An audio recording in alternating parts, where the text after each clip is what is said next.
जय श्री कृष्ण एक ऐसा पवित्र जय घोष जिसको बोलने मात्र से हमें अपने अंदर प्रेम, एक समानता, आकर्षण, समर्पण, भक्ति, धर्म, पराक्रम और ना जाने कितने ही भावों की अनुभूति होती है।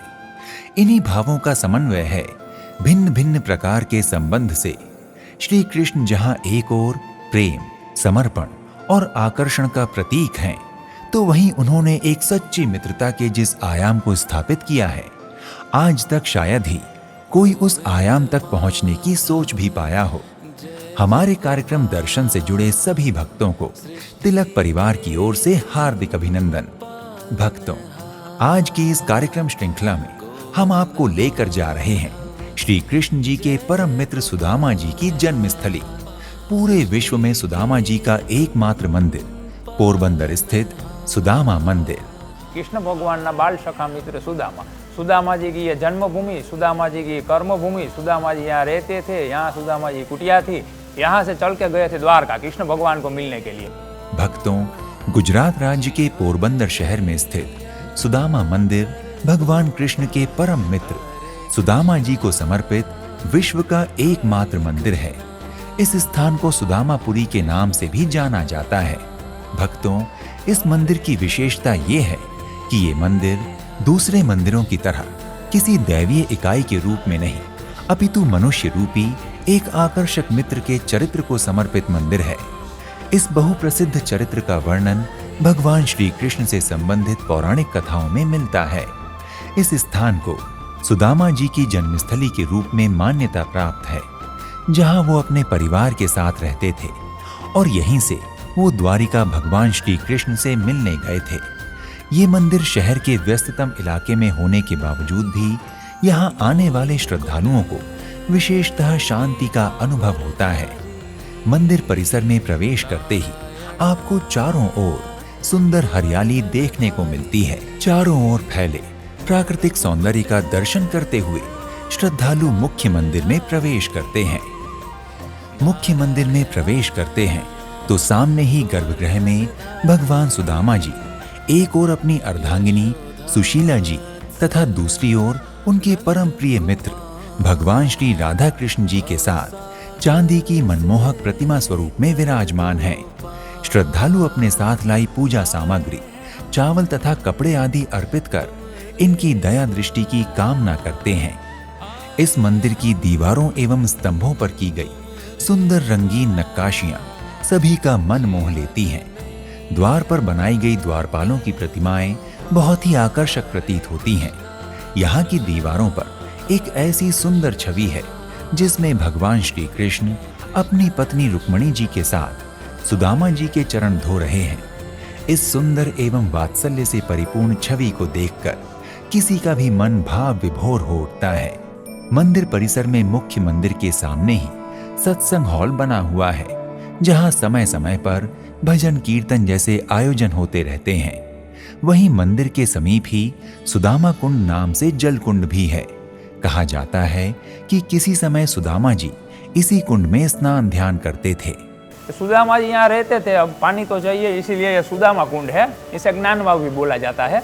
और साक्षी गोपाल महादेव की डेरी है। सुदामा जी स्नान करते थे और वहाँ साक्षी गोपाल महादेव की पूजा करते थे। इस पूरे मंदिर की वास्तुकला में आपको गुजराती कला की सुंदर छवि के दर्शन होते हैं। मंदिर परिसर में एक ओर चामुंडा माता का भी मंदिर है, जहां गर्भगृह में चामुंडा माता, शारदा लक्ष्मी माता, वाराही माता एवं हरसिद्धि माता की प्रतिमाएं विराजमान हैं। यहाँ पर सामने एक यज्ञशाला भी है, जहां उत्सवों पर हवन पूजन आयोजित होते हैं। परिसर में एक ओर आश्चर्यजनक भूल भुलैया की आकृति बनी हुई है, जिसे सुदामा जी की लख 84 परिक्रमा के नाम से जाना जाता है। लोगों की मान्यता है कि भक्त इस भूल भुलैया में परिक्रमा करके अपने सभी पापों का प्रायश्चित करते हैं, जिससे उन्हें उनके सभी पापों एवं दोषों से मुक्ति मिलती है।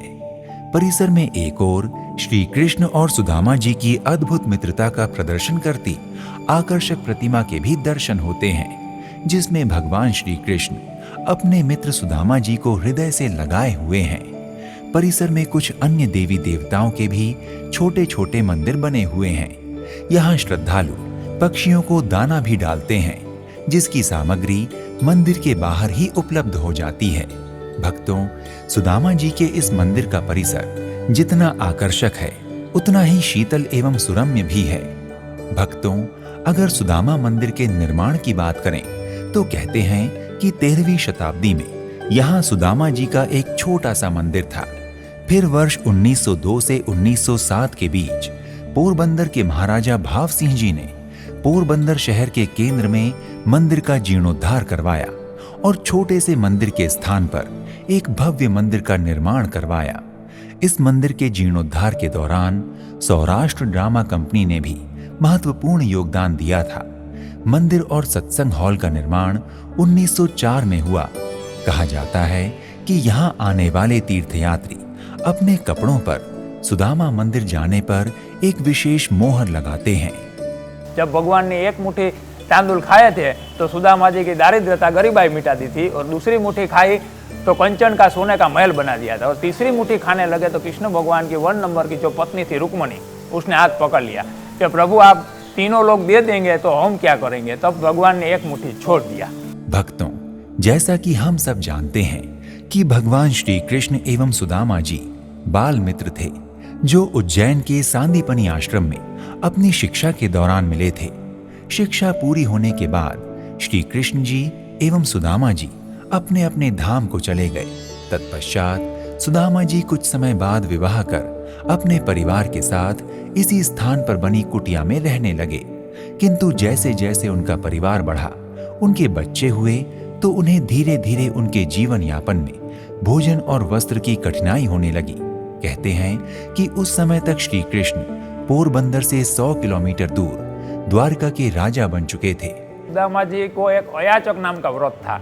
उसने ऐसा व्रत धारण किया था कि पूरे गांव में एक दिन में 5 घर में भिक्षा मांगेंगे, अगर मिलेगी तो खाएंगे वरना नहीं। तब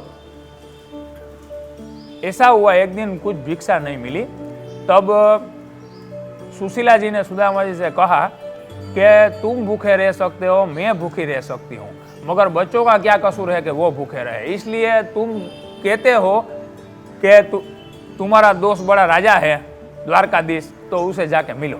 लेकिन सुदामा जी ने कहा कि मैं श्री कृष्ण के पास खाली हाथ नहीं जाना चाहता। कि शास्त्रों में ऐसा लिखा गया है कि कहीं अपने सगा संबंधियों के पास जाओ तो कभी खाली हाथ नहीं जाते, अपने गुरु के पास जाओ तो कभी खाली हाथ नहीं जाते, कुछ ना कुछ लेके जाना है। तो सुदामा जी ने पहले बहाने बनाए कि मेरे पास तो कुछ है नहीं, मैं क्या लेके जाऊं।